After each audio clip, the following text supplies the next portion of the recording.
men get the most. Could you stack in the light a bit, David? Sorry, just so I can. There we go. KUGAN, CASSIUS, IFL TV, MTK Global with the final press conference here for Alan Brown, Chisora Gashi. I'm joined by David Haye.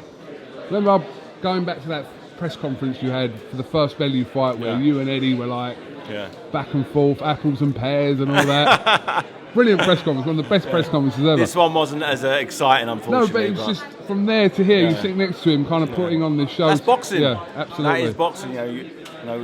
Same thing with me and Colbert at the same one. We was giving each other Penfold, all that stuff, and now we're working together. Now I'm asking him for his help to come in and help assist Derek to fulfil his potential. So it's nice when you can work together with people who have a similar outlook on the sport and business.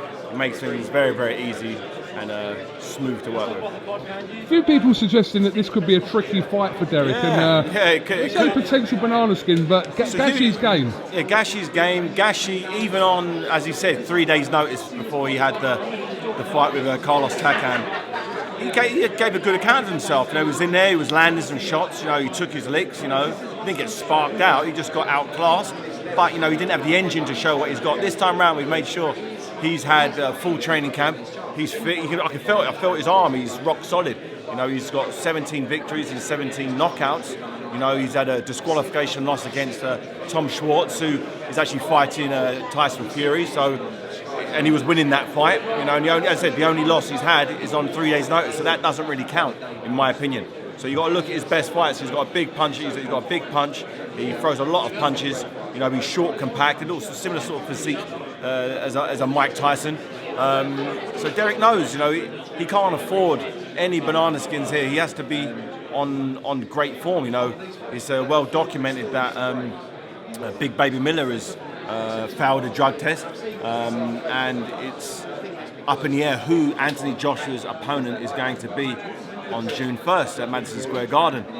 Derek called me as soon as the first person I heard from was Derek that morning. He was like, Dave, make the fight. I'm like, we got to fight on Saturday. Let's focus on Saturday. But that's how big it is.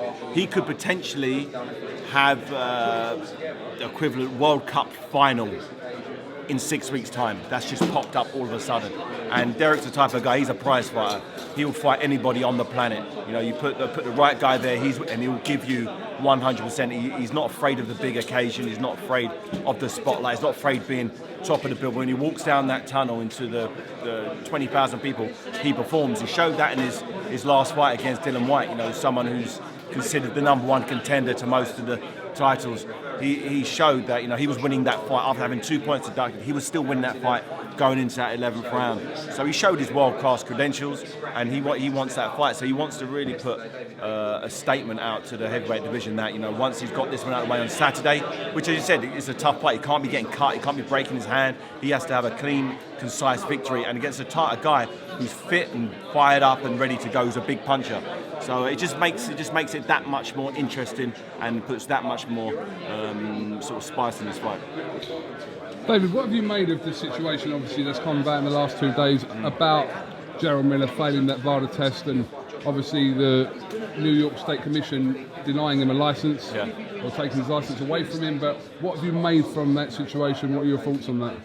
It's a shame. It's a shame. But that's sport. It happens in all sports. You get people trying to cheat, and you get people getting caught.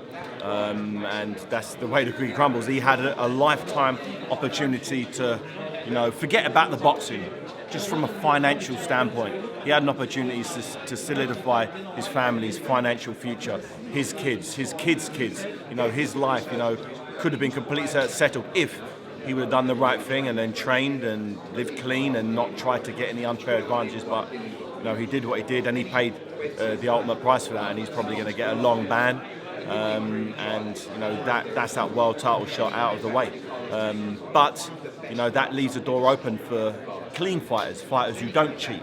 And there's probably a handful of fighters out there that are going to be chomping on the bit to get that crack at Anthony Joshua. Although it's only 6 weeks' notice, I think it's important to get an opponent in the ring with Anthony who's fit.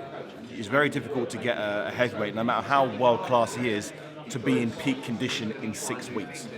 first off, you've got to start negotiating. That could take up to 3 weeks to negotiate that fight. Then a lot of fighters don't pay the price and start paying for sparring, paying for the training camp until the ink's dried on the contract. But that's why I had a good talk with Eddie today about Derek. I said he's got fingers crossed he wins in good style. Then he'll go straight back into training after his fight in preparation, just in case that fight arises. He'll be 12 round fit and ready to go to war. He wants to announce that opponent at the very latest by the back end of next week. Yeah. So Chisora wins on Saturday, touch wood, that you'll be putting the pressure on to see if that fight's a real realistic possibility.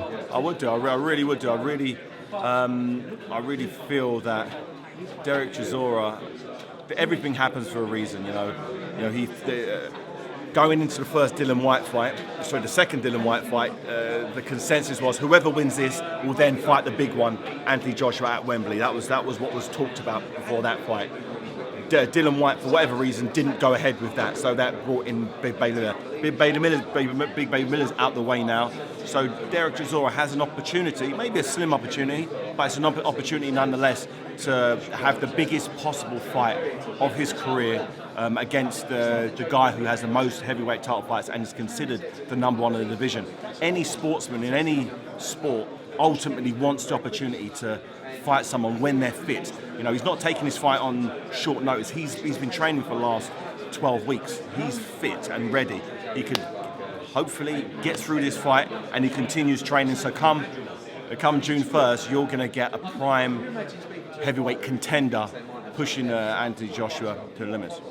All right, I'm being poked here, not in a good way either, so I'm going to have to wrap this How up. often do you get poked in a good way? It's an expression. What sort of pokage are we talking here? This is where things get weird between me and David Haye. No. You're talking about enjoying getting poked. I'm just wondering, different strokes of a poke, little pinky finger.